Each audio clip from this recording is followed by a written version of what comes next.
threw it down the stairs. He threw down Meemaw? I threw Meemaw down the stairs. I was like, hey there, little darling. We've been together for 40 years. I want you to point at a step. I want you to pick a step out near the bottom. And I'll help you get there quick. That's the podcast tonight, guys. Good night. Good night. Oh, tonight. Ooh-wee. I've had a day. Joe, you're still supporting the Bears of Chicago. I am. They lost to the Lions twice this year. They lost really bad. The Lions are so good, dude. Well, here's the deal. They lost horribly the first time because of just a comedy of errors. Yeah. I think they could have beat the Lions the first game, but they took like 4 minutes to snap the ball and then ended up costing the coach his job. And then, yeah. I did not know this. Oh, yeah. Yeah. They fired the head coach at the beginning? At the end of the game. So the first, so Lions and Bears played on Thanksgiving. Yeah. And if you go back and you watch the highlights or the lowlights of the game, there was about a minute left. And the Bears, I think, were down by a field goal. Like, I think a field goal would have tied it. Mm-hmm. And the Bears were marching down, and they were either in field goal range or almost in field goal range. And they ran a play. The play clock is running down, and they had a timeout. And they didn't call the timeout. And they rushed everybody up to the line, like, get to the line, get the line. Everybody ran up the line. So you'd think Caleb Williams was going to spike it to stop the clock, and they run everybody up the line. And then he starts barking out calls, and he's looking to the sideline, and the play clock is running down, and everyone, like, those of us Bear fans are like, what in the world's going on? Caleb Williams had, I believe, if I remember the time right, and the Squids can check this, everybody was lined up. He had the entire offense on the line with 36 seconds left to go. Mm-hmm. They snapped the ball at, I think, 4 seconds, like 7 seconds or 4 seconds. They snapped the ball, threw a pass like over the middle, like a 10-yard pass. And it was like incomplete and the game was over. Bro. Like, they didn't call the time. So it was this crazy like comedy of errors that the Bears could have come back and like, well, like they could have ran 5 plays in that amount of time, like a normal team, if they would have, used the clock wisely. But you have didn't. A rookie quarterback though.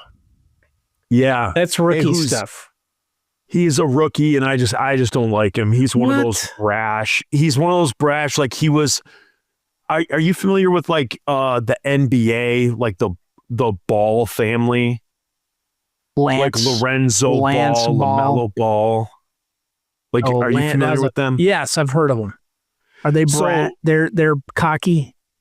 What's that? They're a little cocky. That's what you're saying? Yeah. So the dad was just like this, like a helicopter parent, and Caleb was just thought like his poop didn't stink, and he played at, I believe, Oklahoma, then transferred to USC and was already touted as like the number 1 draft pick, and he didn't do anything at USC. Like, USC did not have a good year the year that he was a quarterback. He goes into the NFL draft, and he gets drafted by the Bears, and they've already like twice already, it's come out like reports out of Chicago that like the offensive coordinator had to like dumb down the playbook for him to like be able to know what's going on. Like, he seems like he has the tools. I just don't know if what's in between his ears can grasp the pro game. Okay. Well, maybe it's his rookie season. Yeah, but then yesterday, the Lions beat the Bears, pretty good. Beat the brakes off them pretty good. There wasn't really yesterday was a good beating. It was a thrashing. Yeah, it was. We've had a ton of snow here in in Ortonville. You're so and what's lucky. crazy. Here's what's crazy, man. I grew up so in Michigan we have this phrase called up north. That if you go, you go up north, your cottage, up north, your cabbage. And I always thought like up north got more snow than like down in Royal Oak. But now I feel like living here in Ortonville, the other day I woke up and we had about 5 inches of snow. Okay. I drove to Royal Oak for work. By the time I got to Royal Oak, there was no snow. Like, as I'm driving down the highway, it's a 40-minute drive. As I'm driving 40 minutes south, it's clearing up, and then there's just nothing. And then at the end of the day, I turn around, I go from nothing, and I come back home to, again, 5 inches of snow. And today, it's snowing again. It's definitely going to be a white Christmas here. Man, I'm at least so in jealous. Ortonville. I don't know about, we celebrate Christmas Eve at my sister's house, which is in Royal Oak. Yeah. I don't know if they're getting this, but it's weird that you wouldn't think a 40-minute difference would make that big of a difference, but it does. That's crazy. Here, it sometimes like looks like it's going to snow, and then it'll start raining and warm everything up, and then it's just gross. We went snowboarding on Saturday. Let me tell you how I'm becoming crippled. I'm becoming a member of the Crips. Were you crip walking? Yeah, I have been crip walking all day. If you guys can see my feet right now, look at this. Look at this. If you can see my feet right now, I'm crip walking. No one can see your feet, Joe. Oh. Your feet are they're off the camera. Down there. Oh. Hey, Google, turn off. Hey, unless I'm getting paid for them, I'm not showing my feet. There we go. Isn't that what the kids say nowadays?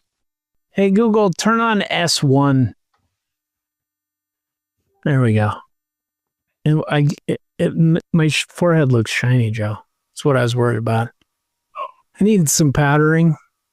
Can we get makeup? Yeah, we're gonna have to start doing makeup for this. Oh, makeup. No. So we go to this place in West Virginia, Snowshoe. Can I talk about this? Yeah. Last time I hurt my back, and then it was just starting to feel better. And then Grandpa here is like, "Oh, there's a cool jump. You're 51. Do a 360." Yeah, you're 51 years old. I did.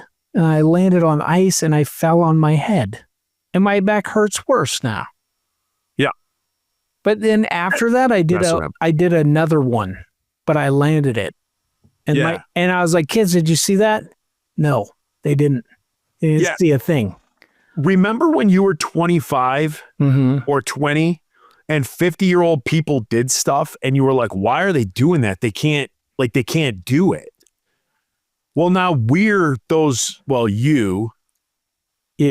50-year-old people. And I don't like what you're my tone. I don't like what you're implying here, Joe. You're in your 50s.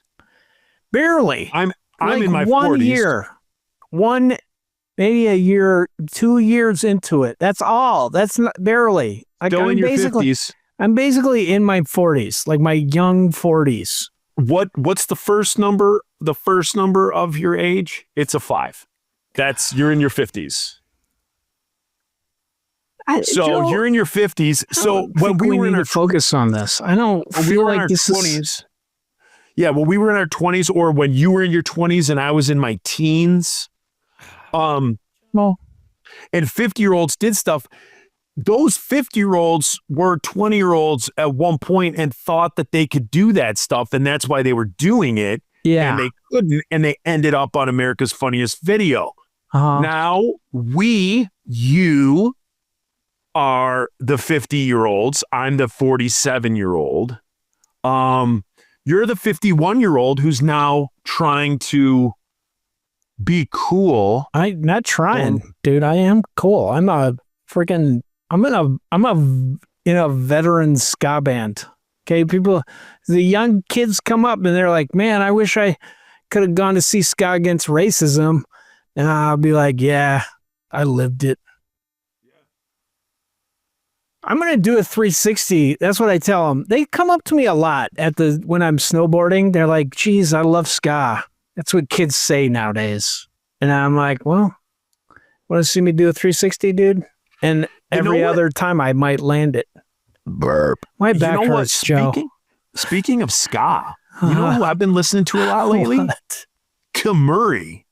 On the Ska Against Racism tour with Grandpa here. Yeah. Oh, yeah. Cool guys. Now, here's the other thing about you being in your 50s and snowboarding is I have faith in you that you could probably do a 360. It's just I do it. I did one yesterday that I landed and one that I landed on my head. Yeah, that's the difference. That's what I'm getting at.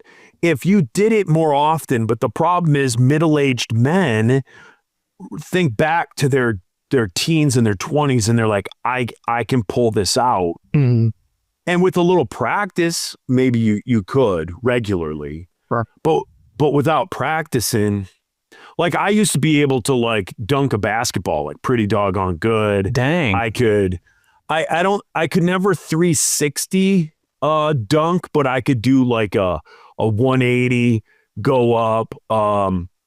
I could dunk pretty good. Like I could do some tricks dunking. But now, since I blew out my knee and my ankles, and your intestines had to be removed from your body. My intestines fell out. So now that all that stuff has happened, like if I play basketball, like if, kids are farting around, you're like, oh, give me the rock, Holmes, because that's what you say. That's how I talk to you put your hands up like this. Hey, sir, do you have any rock? I say that. Yeah, and you're like, hey, give me the rock. And then once they give it to you, you got to give yourself some elbow room. So you got to like look over your shoulder and lean into it and then give yourself some elbow room. And then I'll go up for a dunk and I forget that I have 40 pounds of fat around my breasts and stomach. You sure it's not muscle? It's like you put on a bunch of muscle. That's what I tell my kids. It's muscle. You can't see it. It's under this. There's some muscle in there. I'd like to think it was muscle, but no. It's not. Not. So, you get the belly and the boobs, a nice B cup, and you can't really get up there to dunk. No. Yeah. And then you end up hurting yourself. Like the last time I went to dunk, I was like, all right, I'm like, give me the rock, Holmes. And as I was like planting my foot and going up, not only did my knee say, we ain't doing this, like any energy that was being transferred like through my leg to like jump up stopped at the knee. And not only did I barely get off the ground, but at the exact second that I was extended, like pushing my foot to jump, I got a crippling cramp in my calf. And so not only could my knee not take jumping, but my calf cramped up to where it was like a golf ball in my calf. Oh, yeah. Yeah. It's fun getting old, man. Yeah. My drawing's gotten better. Oh, has it? Have you been working on it? Well, I've always been a doodler. Like I've always been a cartoonist. Yeah. I can't draw. Like I can't draw like comic book, but I could draw like, like Garfield style. Like I can cartoon Peanuts, Garfield. Yeah. And my caricatures have gotten better. Yep. You got a career at the state fair coming up. Yeah. Yeah. That's a so good, like at the roofing station in the dispatch, where they, they answer calls and send people out to different roofing gigs. There's a big whiteboard. And I usually get on the whiteboard and start, like I'll doodle bosses. Okay. Stuff like that. And so my cartooning, my caricatures have gotten a lot better. Like I'll draw somebody. The bosses. Yeah. Like when they go to lunch, I'll come in and like draw them and then put like the little word bubble in like what they're saying, like maybe something that they say often. And sometimes before I even put the word bubble in, someone's going like, oh, you're drawing so-and-so. That's good. Yeah, so that makes me feel good. So, yeah. You're winning at roofing. I'm trying to win at roofing. I think Heidi just got home. Oh, you better have dinner on the table, buddy. I have dinner on the stove for her. Joe. She actually sent me a text. I said, I have to podcast from like 7 to 9. And she said, will there be dinner for me? Yeah. So we can get it on the table right now. Yeah. Yep. You better do it. You better get now, it. I do want to say this. We have something that we have to do this month. It's the 4th week of the month. We will be having, I dropped the ball. I have to apologize to everybody. I dropped the ball on the Christmas movie review, 2024 Christmas movie review. I did it with Chris Williams. We recorded it like an hour. It's great. And I did like I normally do. Like I record with you and I get up and leave, and then it pops up on the podcast. It pops up on Spotify or whatever. And this one I had to do it and like send it to Daniel Rock to like put our beginning and stuff on it. Totally forgot. Got up, walked away from the computer, never thought twice about it. There's still time. Exactly. So when I'm done tonight, I'm going to upload that, get that out. I thought you were going to say you erased it, or sometimes we used to be like, okay, and then close the browser, and then we do you remember that? Well, that 4 hours is wasted. We used to put so much effort into it, too, guys. I mean, they were the best podcasts you've ever heard, and they've been erased. They're gone. Yeah.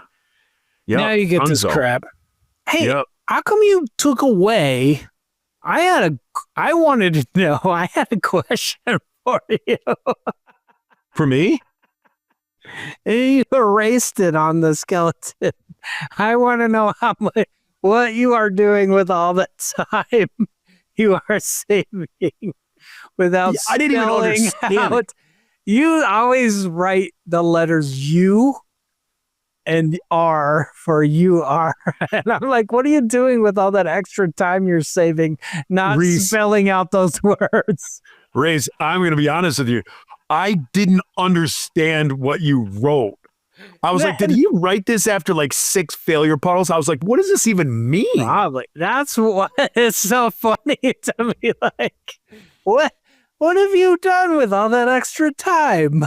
But then the other thing that's funny to me is when you put you are, what are you are doing? Then I always think of like in the Bible, it talks about this city called Ur. You are. It's where Abraham is from. It was in like Iraq. It's in Babylon.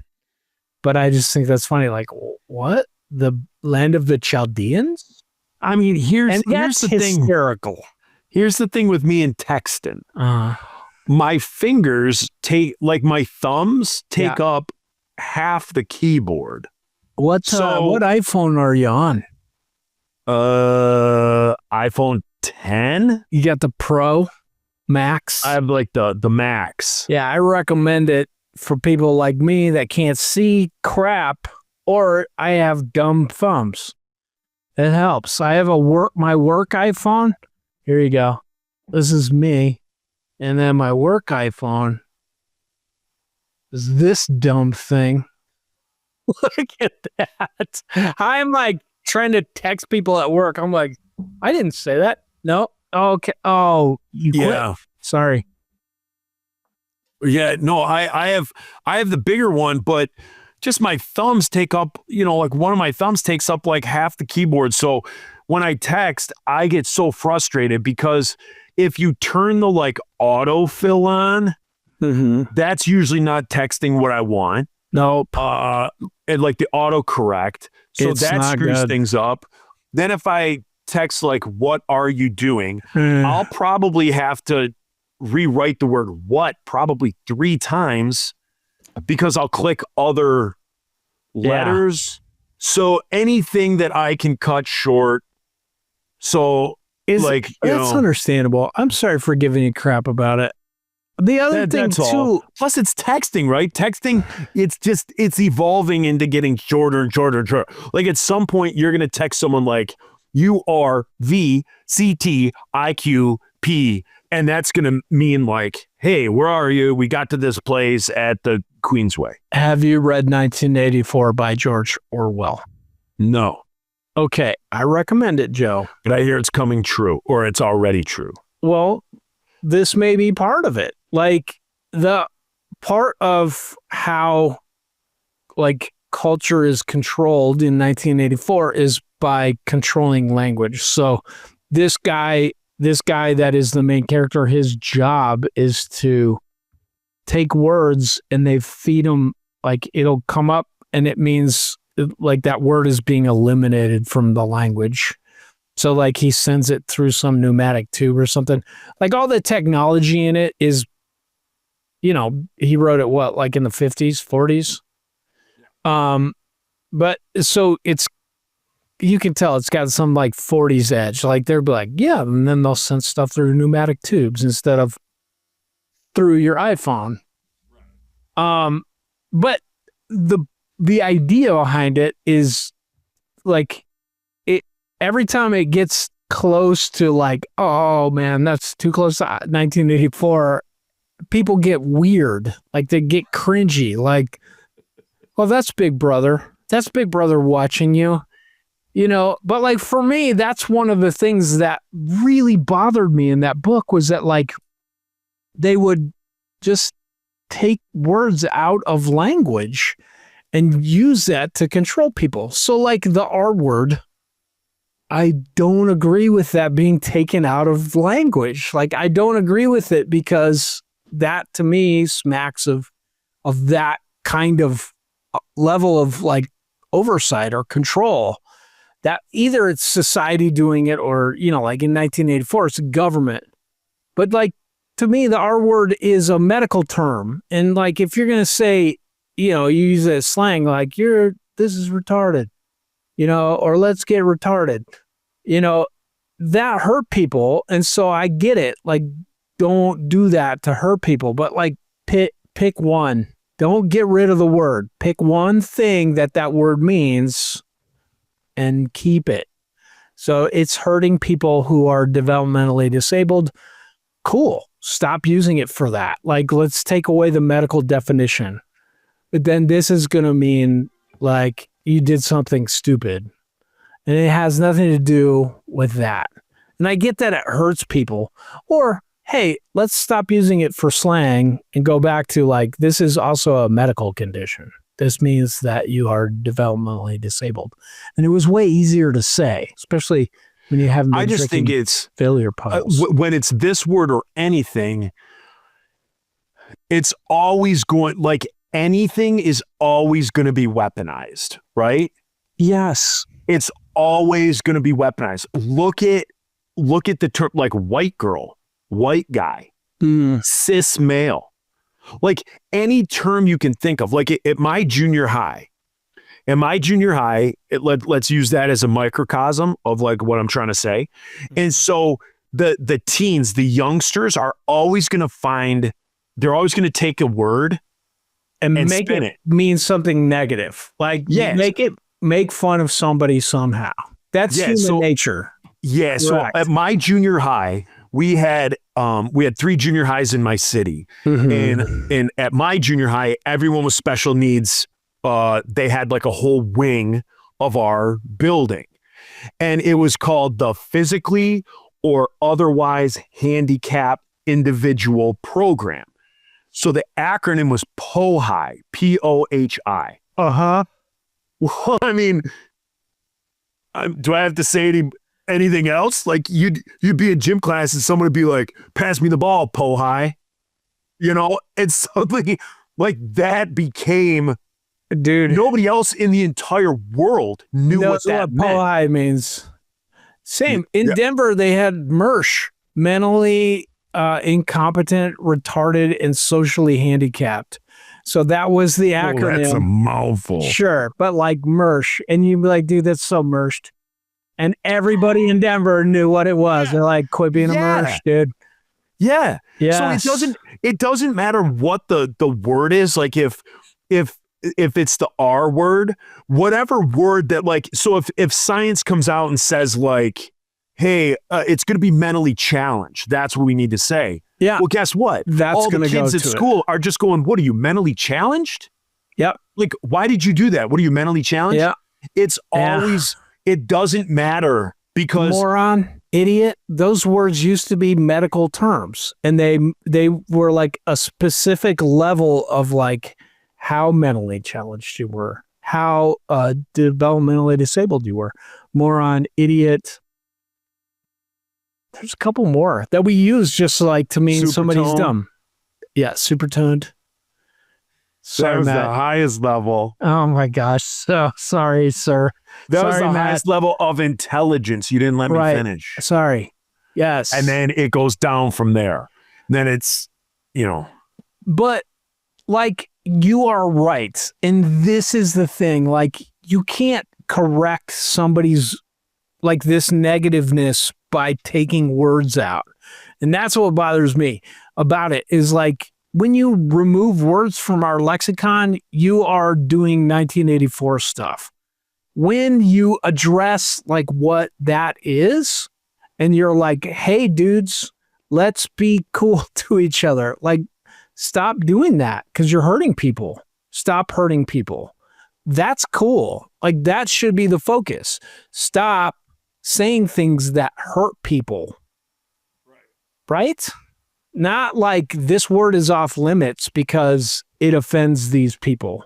Like, this word, if you say it and it hurts people, this is what I talk to my kids about with swearing. I'm like, number one, so the rule in our family is you can't say, ass, damn, hell, shit, fuck, cunt. You can't say these things. I've never heard my kids say the C word. But, like you cannot say these things because you're not old enough to wield the power of these words. Not that there's such things as bad words, but that they hurt people. And they definitely get it because like the N word, like at school, they're like, don't say that. It is bad. It is bad. It hurts people. However, there are contexts where you can say it, not you and I, but Black people can say the N word and it's affirming and it is edifying. My kids do not, I'm not giving them that power yet, but I want to teach them about it. Like the F word is powerful. It is super powerful. If you said it in front of your grandma, she might die. If you say it in the right context, it is very powerful. And I'm not telling you not to say it or that it's bad, but I'm saying be careful. And when you're 18, we'll test it out. Yeah. To kind of piggyback on what you're saying, like it does. So for those listening that maybe their wires are getting crossed, we're not talking about like racial slang and slang terms for people or groups of people. Like, that's not what we're talking about. We're talking about a word that is taken out of, of the lexicon due to, like you said, a medical reason or something like that all of a sudden it gets removed. Or the N word. Like kids can't read Huck Finn, Huckleberry Finn in school because it uses the N word. Well, that was totally the way that you talked about Black people in the 1800s. When Samuel Clemens wrote a book about this white kid helping, like his friend escape slavery, like that's what that book is about. Not anything about like, there's of course racial overtones because it's written in Missouri in the 1800s and it's about racism. But like, Right. It's a classic. It is by one of the greatest American writers. And they want to, you can't read it in school because it says this word that we've said you can't say. It's off limits. And I disagree with that. For sure. There are places where it can be said. One is Huckleberry Finn. 2 is Juvenile's album. Yeah. Hood Rat. Yeah. So with that being said, I'm going to pull up 4th week of the month. We're doing a little community spotlight, and we're gonna bring up Philip Williamson at random. Philip Williamson. God renew, Holy Spirit to cleanse me, pollution, disease, which I welcome, mind bending, not unlike the hooker who thinks she's glamorous, selling it quick for the mind of the devil dressed up in drag. They're all dead. All right. Name: Philip Williamson. Philip spelled Philip. Is there 2 L's? Just one No, L? just one L. 1 L, 2 P's. This fella is 40 years young, 40 Wow. years old. He was born in 1984. Yeah. Is that right? 84. Yeah. Yep. Yes. He was born in 84. He started listening to the cast in March of 2021. That was right about the time we got it going, wasn't it? We started did we start April Fool's Day? April Of Fool's Day of 2020? 2020, yeah. Have we been doing this long? Yeah, isn't that nuts? Maybe Like we you should were in your rethink our 40s lives. when we started this. Joe, can we stop? Jeez. Philip Williamson, what is your connection to the FIF and the Insiders? He said 5-iron is one of my this is what I like. Oh, I thought he completely eliminated the Insiders.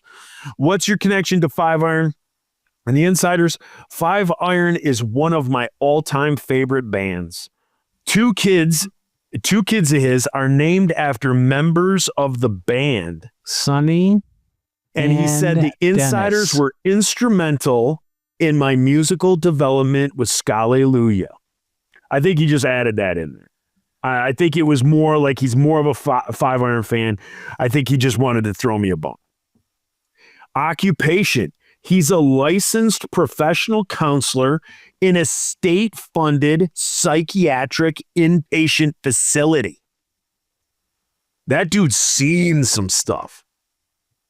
Yeah. That dude has seen some stuff. That's some one flew over the cuckoo's nest type stuff.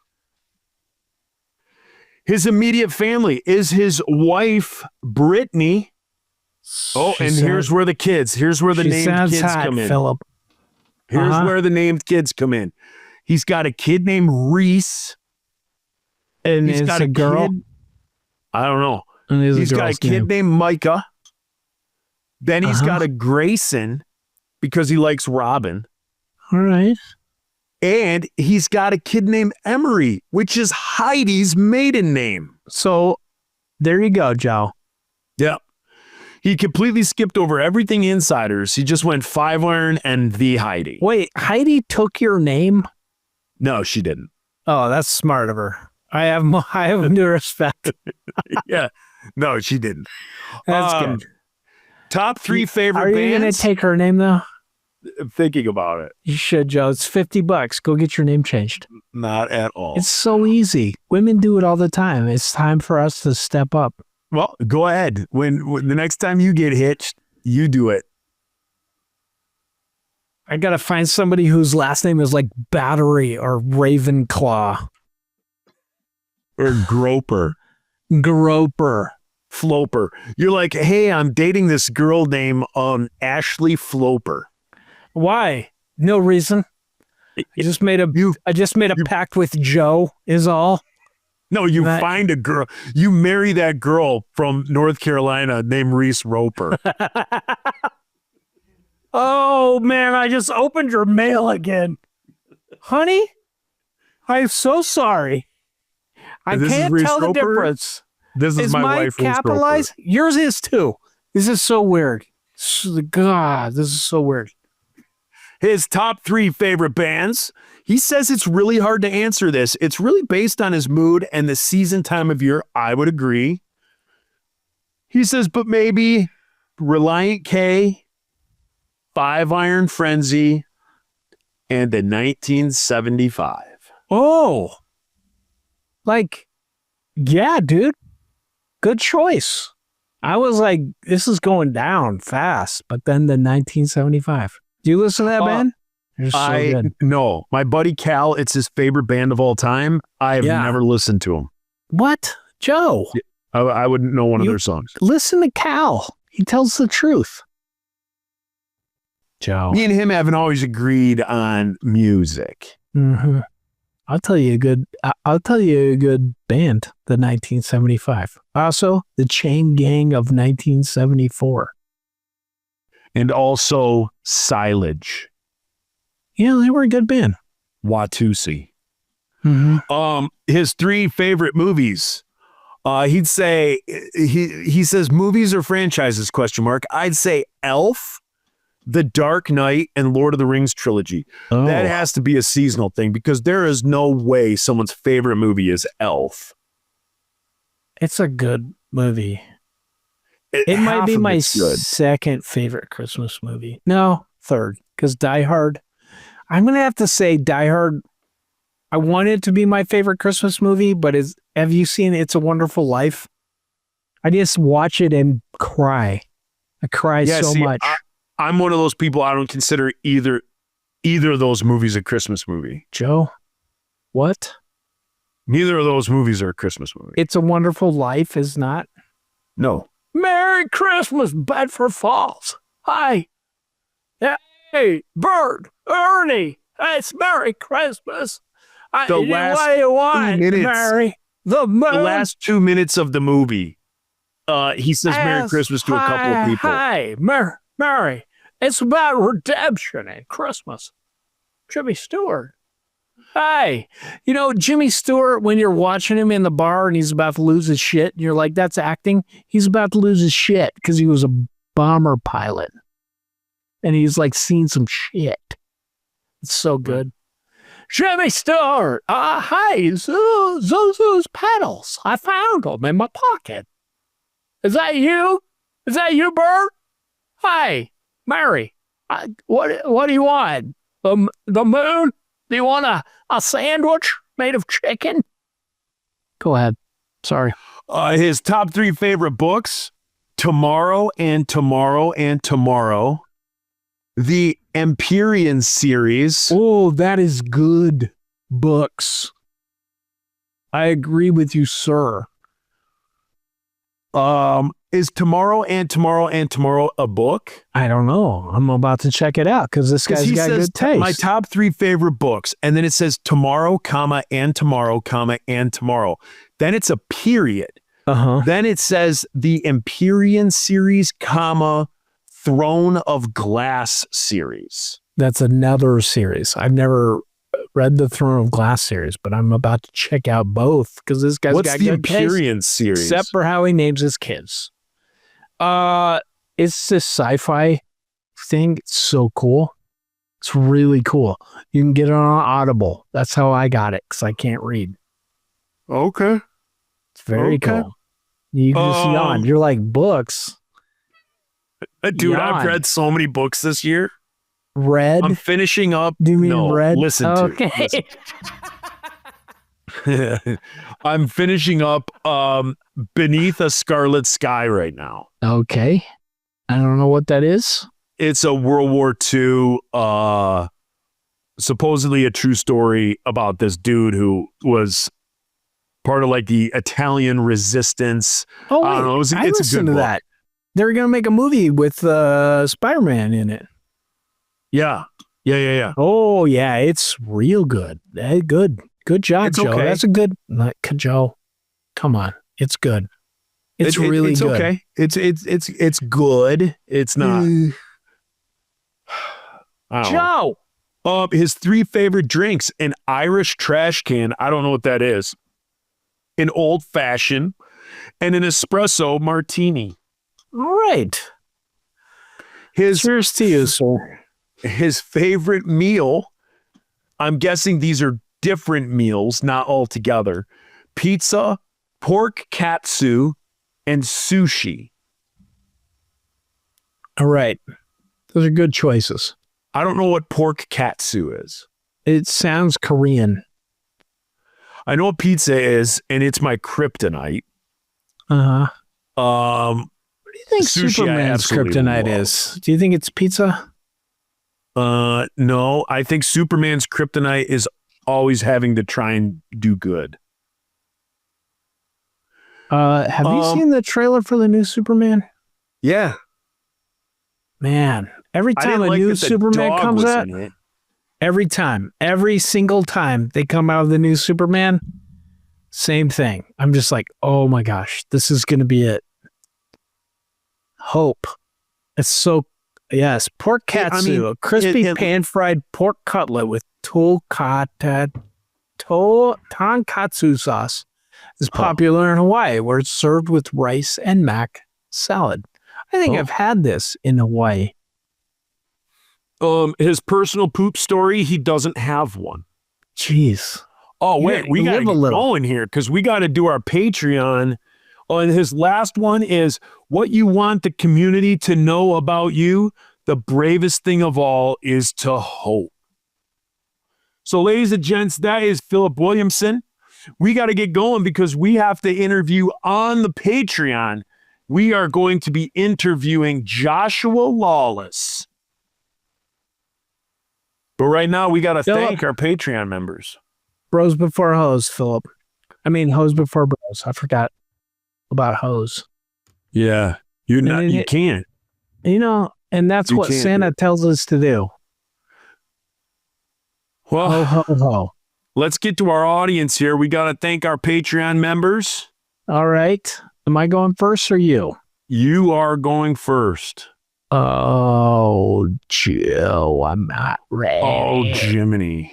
Oh, Jimmy. Okay.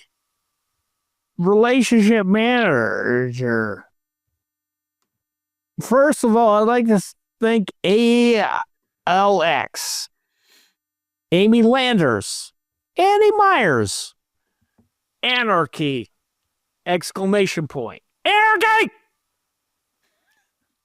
Anthony Cortez, Benjamin Lewis, Bill the Eighth Shannon, Broken Strings, Brian the Goat, 1997, Bryce Turner, Buddy Van Steen, Carly, Call Me Maybe Jane Sisko, Chad Has a Hug, Chris Norman, Damn Near Ligma Deep Nuts.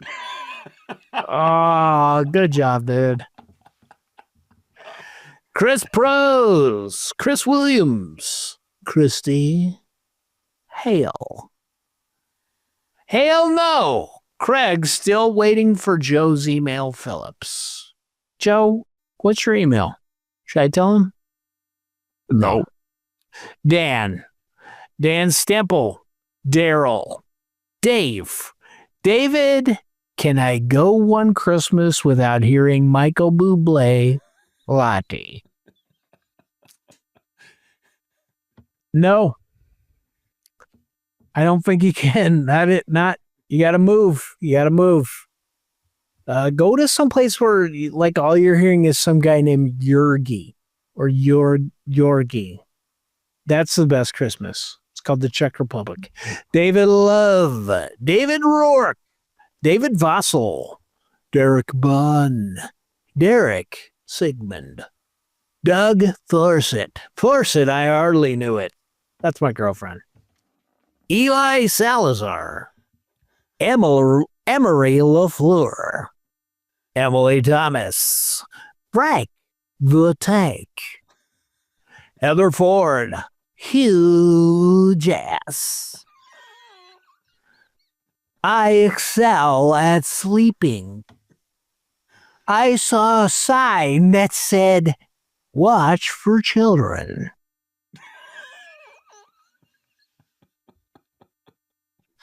I thought that sounds like a fair trade.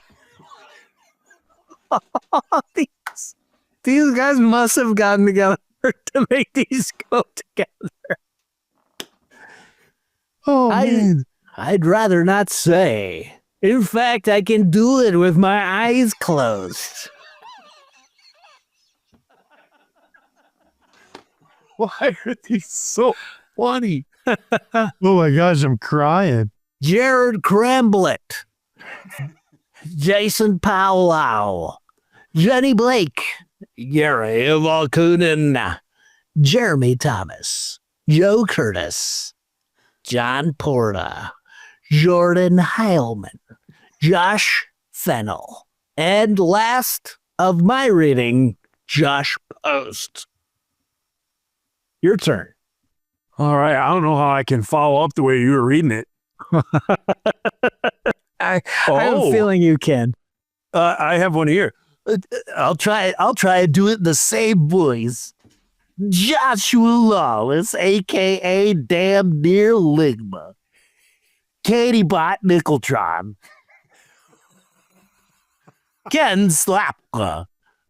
Kevin Duff. Can't get enough of that wonderful Duff. Kevin Duff. Porter. Kristen, way shorter than Shaq Diesel. Kyle. Laurel Samuelson. Lava too hot to touch. Lit Tired. Mandy Boo, Mandarin Orange, or Punk Rock Punk. Mark Date. Martin Anus. Matt Douglas. Matt Engelhoff. Matt Morton. Matthew Snyder. Michael Shields. Missy Ivana Tinkle. Ivana Tinkle. Oh, Missy Ivana Tinkle. Nate Phillips. Nick Butterfield Parquet. Nick Frazier. Nick Reyes. Nicole Bauer. Noel Dubois. Otis Dashashan. Otis Dashishan. Dashishan. Otis Dashishan. Otis Dashishan. Paul Peterson. Paul Trigger. Oh, yeah. Paul Triggertha. Phil. Pickleman Tom Hageman. Reed Young. Rob Phelps. Robert, I am not creepy Snyder. We can tell by your picture, sir. Sean, I'm Melton Walker. Silent Steve. Sonny the Bonehead Johnson.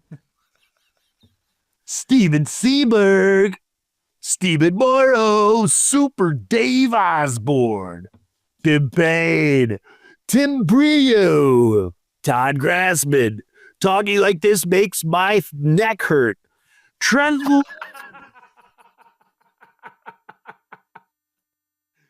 Twanto. Tyler McDonald. Tyson, don't call me Steven Seagal. Uncle Martin. And Yorick Brown, the last man on earth. Oh, my gosh. We added a listener. Oh, my goodness. We have two. Zach Kirkland. And you, the last one, Zachary Faircloth. Ladies and gentlemen, thank you so much. We have to go to our Patreon episode. Goodbye. Peace on earth.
96, we start this.